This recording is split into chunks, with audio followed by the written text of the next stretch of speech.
Kisah berlanjut dengan diperlihatkannya seorang wanita bernama Bonnie.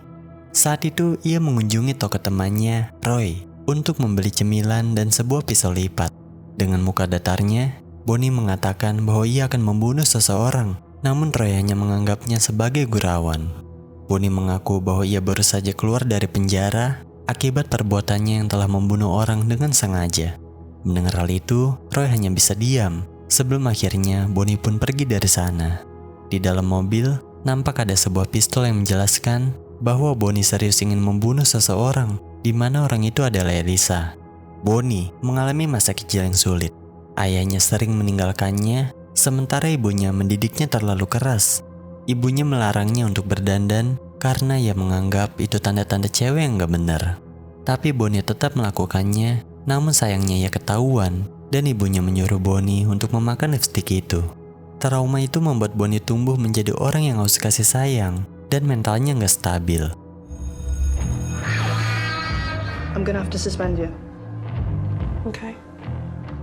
Ketika beranjak dewasa, Bonnie memilih bekerja di perpustakaan kampus dan di sanalah ia bertemu Profesor Cliff. Bonnie yang naif ini kemakan omongan manis si Cliff dan merasa bahwa Cliff adalah satu-satunya orang yang mencintainya dengan tulus. Padahal sebenarnya dia cuma dimanfaatin. Saking obsesinya, pas Bonnie melihat ada mahasiswi lain keluar dari rumah Cliff, ia cemburu buta dan langsung tancap gas menabrak mahasiswi itu sampai mati.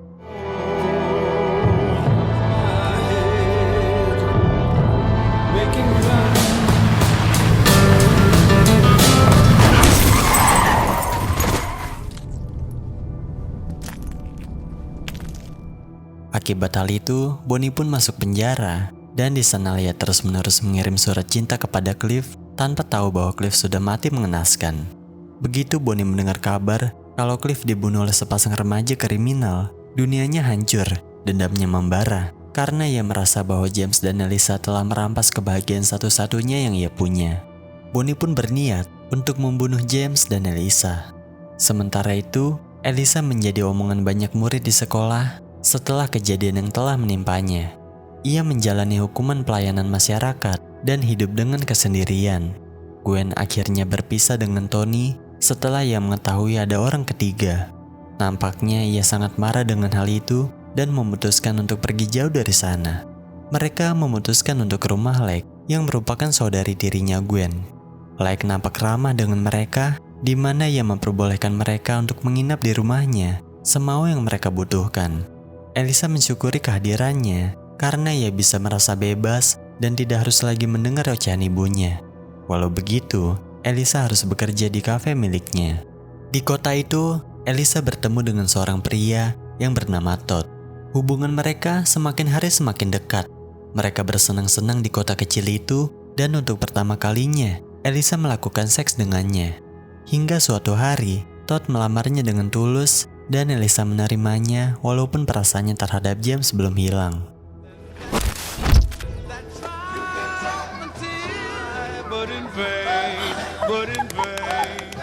Dalam kilas balik, kita melihat lagi tragedi di pantai ketika James tertembak. James tidak mati, di mana ia mendapatkan perawatan medis yang cukup menyakitkan, membuatnya harus menjalani rehabilitasi panjang. Ibunya Elisa sempat menjenguknya hanya untuk meminta James menjauh dari anaknya dan menyalahi James atas semua yang telah terjadi. Ibunya Elisa bahkan memaksanya agar menulis sebuah surat untuk menjauhi Elisa. James menurutinya karena ia berpikir bahwa dirinya harus menjauhi Elisa demi kebaikannya. James merasa sedih mengingat Elisa adalah cinta pertamanya. Sidang kasus pembunuhan Cliff berhasil dilalui dan dinyatakan bahwa James tidak bersalah, di mana hakim setuju bahwa James bertindak membela. Hari demi hari, James makin akrab dengan ayahnya. Bill ternyata telah mengikuti kursus pengasuhan anak demi bisa lebih dekat dengan James. Itu menandakan bahwa ia sangat peduli dengan anaknya. Namun di tengah kegembiraan itu, kesedihan muncul, di mana ayahnya James yang kini sudah berdamai dengannya, tiba-tiba saja meninggal dunia akibat serangan jantung. Kejadian itu sangat menghancurkan mental James, hingga ia memutuskan untuk hidup luntang-lantung di dalam mobil bersama guci berisi abu ayahnya. Hingga suatu hari, seseorang tiba-tiba saja mengirimkan surat kepadanya di mana ia mendapatkan sebuah peluru dengan ukiran namanya. Hal tersebut memicu insting protektifnya untuk segera mencari Elisa guna memperingatinya bahwa nyawa mereka terancam. Namun ketika James ingin menemuinya, James melihat Elisa yang lagi bermesraan dengan Todd. Was mine alone. This would make me happy. I'll be satisfied. James menjadi pengintai canggung di mobilnya, melihat Elisa yang sedang sibuk menyiapkan pernikahannya dengan Todd yang sebenarnya tidak ia cintai. Hingga suatu hari, Elisa sadar bahwa ada yang mengintainya, dan di sanalah mereka bertemu kembali.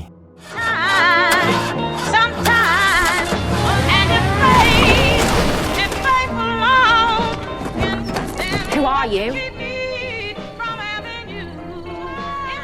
Oh my God. Elisa membawa James ke tempat kerjanya dan memperkenalkan James kepada bibinya. Di sanalah James memberikan peluru yang terukir namanya dan menanyakan Elisa apakah ia dapat juga. Elisa tidak menjawabnya, padahal sebelumnya ia juga menerima peluru yang terukir namanya, namun ia buang. Selain itu, James mengatakan bahwa ayahnya telah meninggal, namun respon Elisa sangat datar. Elisa berkata bahwa James tidak seharusnya menemuinya karena besok ia akan menikah dengan Todd.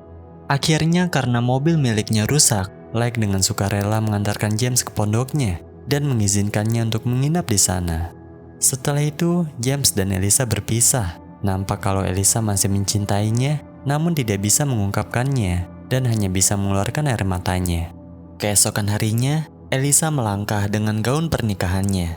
Gwen nampak sangat senang, bahkan ia menyewa sebuah mobil limosin. Pada akhirnya, acara pernikahan pun dimulai dan mereka mengucapkan janji pernikahan. Dalam pengisi suara James, ia merasa patah hati karena perempuan yang dicintainya menikahi pria lain. James memutuskan untuk pergi dari sana dengan membawa abu ayahnya. Namun ketika di perjalanan, James terkejut setelah melihat Elisa berdiri di tengah jalan dengan gaun pernikahannya. Elisa mengajak James untuk kabur lagi, sementara seseorang nampak melihat mereka dari kejauhan. How was the wedding? Yeah, it was fine. I was waiting for the right moment to tell Alyssa I loved her. What? Nothing? Ketika keduanya singgah di restoran, James meminta maaf karena telah menuliskan surat untuk menjauhinya. Nampaknya Elisa sangat kesal mengingat surat itu lagi. Namun yang ia tidak ketahui bahwa James dipaksa untuk menuliskan suratnya. Karena merasa bete, Elisa pun keluar dari sana. James mengejarnya dan berencana untuk mengatakan cintanya kepada Elisa, namun tidak jadi. Elisa mengungkapkan bahwa ia sudah menikah dengan Todd dan meminta James untuk membawanya kembali ke rumah.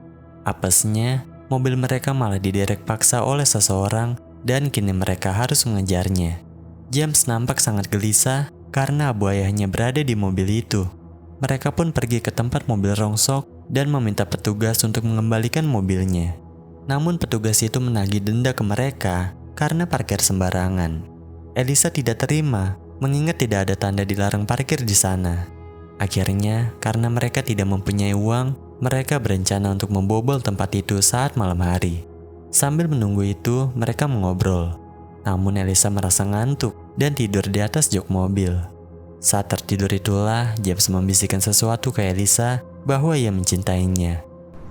But no matter how bad life got, there was always something good.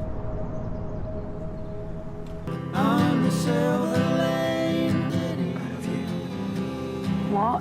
He said it's time. Let's go. Pada akhirnya, mereka pun membobol tempat itu. Dengan mengendap-endap, mereka berhasil memasuki mobil dan tancap gas dari tempat itu.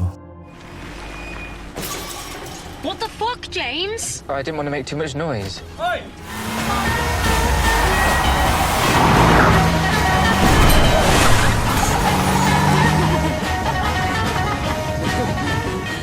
James bertanya apakah Elisa masih ingin kembali ke rumah. Namun Elisa tidak menjawabnya dan melihat ada seseorang di pinggir jalan yang sedang meminta tumpangan. Mereka pun memberikan tumpangan ke orang itu, di mana orang itu adalah Bonnie. Selama ini, ternyata Bonnie memata-matai mereka. Ia bahkan menusuk ban mobil James demi melancarkan rencana pembunuhannya. Di dalam mobil, mereka berkenalan. Namun gak lama kemudian perjalanan mereka terhenti karena ban mobil mengalami kebocoran yang sangat parah. Akhirnya Elisa mengelilingi tempat itu untuk mencari bantuan. Ketika James sedang mencari minuman di mobilnya, Bonnie secara diam-diam berniat untuk mengambil pistol. Namun gak lama kemudian Elisa menghampiri mereka, mengatakan bahwa ada motel di sekitar sini. Sebelum akhirnya mereka mendorong mobil itu bersama-sama. Di motel itu, Elisa meminta resepsionis untuk menelpon montir. Namun resepsionis itu beralasan bahwa montir hanya bisa datang besok pagi. Mendengar hal itu, Bonnie pun memesan 2 kamar untuk mereka. Di dalam kamar, James merasa harus berterima kasih kepada Bonnie, di mana ia berniat untuk menghampiri kamarnya. Namun Elisa mencegahnya, mengatakan bahwa ada sesuatu yang janggal terhadap Bonnie. Walau begitu, Bonnie telah membayar kamar untuk mereka, sehingga mereka pun harus berterima kasih. Mereka bertiga minum-minum. Namun pemilik motel nampak tertarik pada Bonnie dan berusaha menggodanya. Elisa yang melihat hal itu mengusir pemilik motel, mengatakan bahwa jangan mengganggunya. Di tengah obrolan mereka, Elisa teringat kembali tentang pernikahan. Ternyata setelah janji nikah, Elisa memutuskan untuk kabur dari sana dan membuang cincin pernikahannya. Kilas balik itu membuat Elisa kembali bete dan ia memutuskan untuk ke kamarnya. James mengikutinya. Di sanalah mereka berdua mengobrol tentang bagaimana kehidupan James setelah kejadian di pantai. James mengungkapkan bahwa ia sangat ingin bertemu Elisa, namun polisi tidak memperbolehkannya. Ia juga berkata bahwa sosok ayahnya sangat membantunya, di mana beliau telah menemani James hingga ia berhasil pulih. Karena hal itulah ia sangat sedih setelah kepergian ayahnya.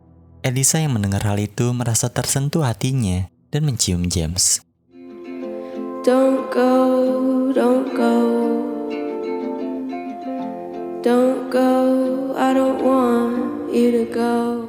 Sementara itu, pemilik motel menghampiri Bonnie yang sedang sendirian dan memberikan minuman yang sudah ditambahin obat tidur. Bonnie tidak menyadari hal itu hingga ia pun meminumnya. Sebelum akhirnya ia kembali ke kamarnya. Di sanalah Bonnie mengambil pistolnya kembali, berniat untuk membunuh James dan Elisa. Namun secara mengejutkan, pemilik motel menghampiri kamarnya yang nampaknya ia tidak tahu kalau Bonnie masih sadar setelah diberi obat tidur. Dengan manis, pemilik motel itu mendekatinya, mengatakan bahwa ia ingin Bonnie melihatnya saat melakukan onani. Mendengar hal itu, Bonnie langsung menodongkan pistol ke arahnya dan menyuruhnya untuk pergi dari kamar. Sambil memohon ampun, pemilik motel itu mencoba menenangkan suasana dan menyuruh Bonnie untuk meletakkan pistolnya. Namun secara tidak sengaja pistol itu terjatuh dan pemilik motel langsung tertembak di kepala. Di waktu yang sama, James dan Elisa mendengar suara tembakan itu, namun terdengar samar-samar. Elisa pun memintanya untuk memberikannya waktu dan Elisa menyuruh James untuk tidur di kamar mandi. James berkata bahwa semuanya akan baik-baik saja sebelum akhirnya ia pun tidur di bathtub. Dalam pengisi suara Elisa, ia merasa bimbang. Apakah kalau mengikuti James semuanya akan baik-baik saja atau malah sebaliknya? Keesokan harinya, Bonnie terbangun dengan kaget setelah melihat mayat di hadapannya. Sementara James merasa hidup kembali karena kini ia bisa bersama lagi dengan Elisa. Ketika James keluar dari kamar mandi, ia tidak melihat Elisa di kamarnya. Elisa ternyata sedang mencari pemilik motel, namun karena pemilik motel tidak ada, mereka pun menggunakan telepon itu tanpa izin. Di waktu yang sama, Bonnie menyembunyikan mayat pemilik motel di dalam lemari. Gak lama kemudian, James dan Elisa mengetuk pintu kamarnya dan berniat meminjam uang untuk membayar montir. Sambil memperbaiki ban, montir itu berkata bahwa ban mereka bukan bocor karena kecelakaan, melainkan karena sengaja ditusuk oleh seseorang. Pada akhirnya, mereka bertiga pun melanjutkan perjalanannya untuk mengantarkan Bonnie ke rumah kakaknya. Namun di tengah perjalanan, Bonnie merasa mual dan muntah di pinggir jalan. James dan Elisa menganggap bahwa Bonnie terlalu banyak minum, padahal sebenarnya Bonnie mendapatkan luka serius di perutnya. Akibat hal itu, mereka pun mampir ke apotik. Pegawai toko menyadari bahwa Bonnie terluka dan menanyakan apa yang telah terjadi. Seketika Bonnie teringat kilas balik dan secara tidak sengaja mengucapkan kata motel. Akhirnya karena sudah gak kuat, Bonnie mengobati luka itu di toilet. Di dalam mobil, James mulai merasa bahwa ada yang tidak beres dengan Bonnie. Kecurigaannya yang terus-menerus dibahas membuat Elisa kesal dan dengan kasar menyuruhnya untuk mengecek Bonnie di apotik. Why can't you ask nicely? I think maybe there's something wrong with me.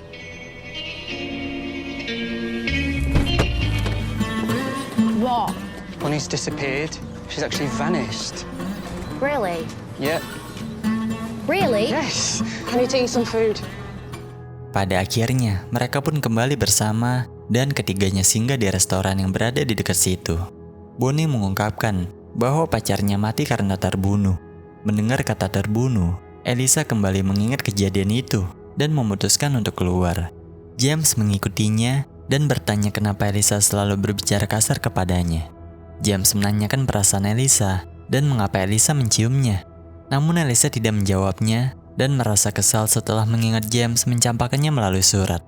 Pada akhirnya James pun mengakui bahwa ibunya Elisa lah yang memaksanya untuk menuliskan surat itu. Mendengar hal itu, Elisa nampak biasa saja dan memasuki mobil. Di waktu yang sama, Bonnie baru sadar bahwa pistolnya tertinggal ketika ia mengobati lukanya di toilet apotik. Bonnie pun langsung bergegas ke apotik, namun tidak menemukan pistol miliknya. Ternyata pegawai toko sudah mengambilnya dan menanyakan apa yang akan Bonnie lakukan dengan pistol itu.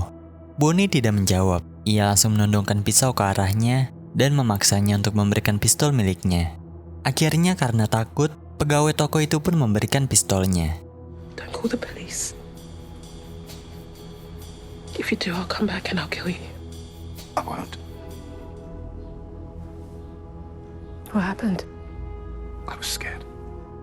Di dalam mobil, James berkata bahwa bukan hanya Elisa yang mengalami masa-masa sulit, melainkan dirinya juga. James bahkan sempat ngegas ke Elisa bahwa ia hampir mati karenanya. James merasa tidak dihargai, padahal ia sudah bersikap baik kepadanya. Elisa lalu menjawab bahwa dirinya bukanlah jawaban dari semua yang James rasakan. Mendengar hal itu, James menjadi sadar dan berniat untuk memulangkan Elisa. What about Bonnie? Fuck Bonnie.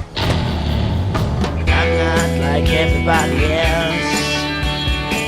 I'm not like everybody else. Pada akhirnya, pasangan itu pun berpisah kembali. Elisa kembali ke rumah bibinya dan menemui ibunya yang sedang bete akibat ulahnya. Elisa mengakui kesalahannya dan berjanji akan menggantikan uang ibunya yang sudah dipakai untuk pernikahannya. Setelah itu, Elisa ganti baju dan bergegas untuk menemui Todd. Saat itu Todd sedang merenung di sebuah lahan kosong yang mau dijadikan rumah untuk keluarga barunya nanti. Todd nampaknya tulus mencintai Elisa dan ia sangat baik. Namun Elisa tidak mencintainya dan berkata bahwa ia ingin bercerai. Perkataan itu membuat Todd patah hati dan bertanya kenapa Elisa mau menikah dengannya. Namun Elisa tidak memberikan alasan yang jelas selain meminta maaf kepadanya. Sementara itu, James yang lagi sendirian tiba-tiba saja dihampiri Lake dan menemaninya sambil memberi sedikit nasihat. Lake menyarankan James untuk menabur abu ayahnya segera mungkin. Ketika James bingung mau menabur di mana, Lake menyarankan untuk menaburnya di tempat pertama kali ayah dan ibunya bertemu. Setelah perbincangan singkat itu, James segera menuju ke tempat pertama kali ayah dan ibunya bertemu. Saat itu ia tidak merasakan patah hati, melainkan ketenangan dan kedamaian. Namun gak lama kemudian, ia melihat Bonnie dengan mobilnya yang mengarah ke tempat Elisa bekerja. Instingnya pun seketika menyuruhnya untuk mengikutinya, berspekulasi bahwa Bonnie ingin berniat jahat. Dengan diam-diam, Bonnie menghampiri kediamannya Elisa. Ia sempat ketahuan oleh Gwen dan beralasan bahwa dirinya adalah teman dekatnya Elisa. Gwen sebenarnya ragu, tapi ia juga gak enakan. Gwen berkata bahwa Elisa sedang bekerja sekarang sebelum akhirnya Bonnie pun pergi dari sana. Sementara itu, Elisa baru saja kembali ke tempat kerjanya. Bonnie memperhatikannya dari kejauhan hingga ketika kafe sudah sepi, Bonnie pun menghampiri Elisa. Sementara itu, James secara diam-diam menyusup ke mobil Bonnie dan mengetahui bahwa Bonnie adalah pacarnya Cliff. James bahkan sempat melihat Bonnie mengeluarkan sebuah pistol dan bergegas untuk menyelinap ke kafe itu. Di dalam kafe, Bonnie memesan sepotong kue dan segelas minuman. Elisa meminta maaf karena telah meninggalkannya di apotik. Bonnie tidak mempermasalahkan hal itu. Ia meminta Elisa untuk menelpon James, mengatakan bahwa dirinya ingin bertemu mereka berdua. Namun Elisa tidak bisa, terlebih lagi Bonnie terlihat mencurigakan. Di waktu yang sama, James mencoba menelpon 911 untuk meminta bantuan. Kemudian ia diam-diam memasuki kafe itu melalui jendela belakang. Selang beberapa waktu, Bonnie menunjukkan niat aslinya. Ia mengeluarkan pistol miliknya dan mengaku bahwa ia adalah pacarnya Cliff. Elisa hanya bisa terdiam. Bonnie memaksa Elisa untuk mengakui kesalahannya dan menceritakan apa yang telah dilakukannya. Elisa pun mengaku bahwa ia menerobos rumah Cliff dan menjarah rumahnya. Mereka membunuh Cliff karena beliau ingin memperkosanya, namun Bonnie tidak percaya. Keobsesiannya terhadap Cliff membuatnya sangat sulit untuk menerima fakta itu. Gak lama kemudian, polisi mendatangi tempat itu setelah menerima panggilan darurat dari James. Bonnie menyuruh Elisa untuk memberitahu polisi itu bahwa tidak ada yang perlu dikhawatirkan. Polisi itu pun memasuki kafe dan mengetahui bahwa tidak ada bahaya di sana. Polisi itu memesan sepotong kue, dan ketika Elisa ingin memberikan nota yang berisikan permintaan tolong, polisi itu mengabaikannya. Ia bahkan sempat melihat pistol milik Bonnie, namun tidak langsung menangkapnya. Polisi itu langsung pergi ketakutan dari sana dan segera menelpon markas untuk meminta bantuan. Di dalam kafe, James dengan ceroboh menjatuhkan sebuah pisau, sehingga ia pun ketahuan oleh Bonnie. Terjadilah perbincangan panas. James dan Elisa terus menceritakan kebenarannya bahwa mereka membela diri. Sayangnya Bonnie tidak mendengarkannya dan menembak mereka berdua. You want to kill us? I get that. What happens next? You might think you don't have a chance, but you do.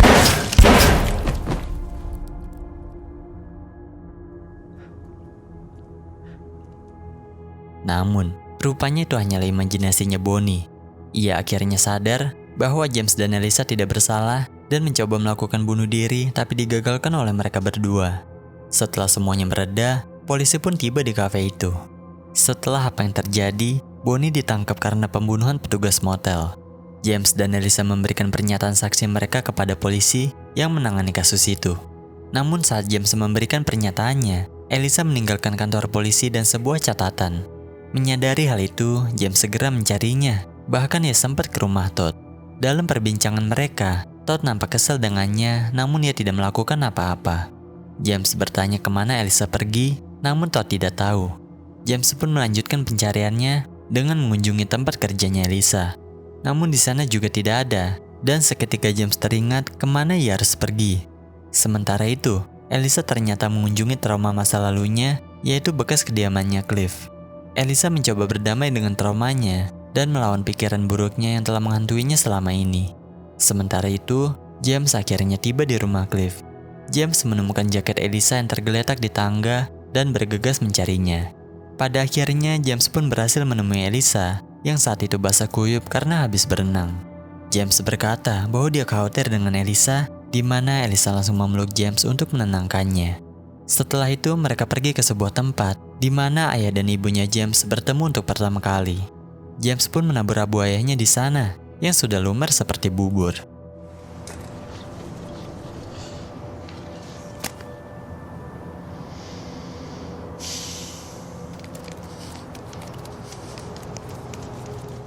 Setelah menabur-abu ayahnya, mereka berdua singgah di sebuah tempat.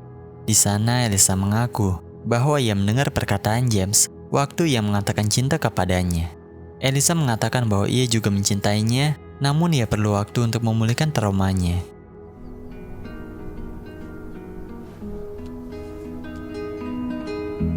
I love you too.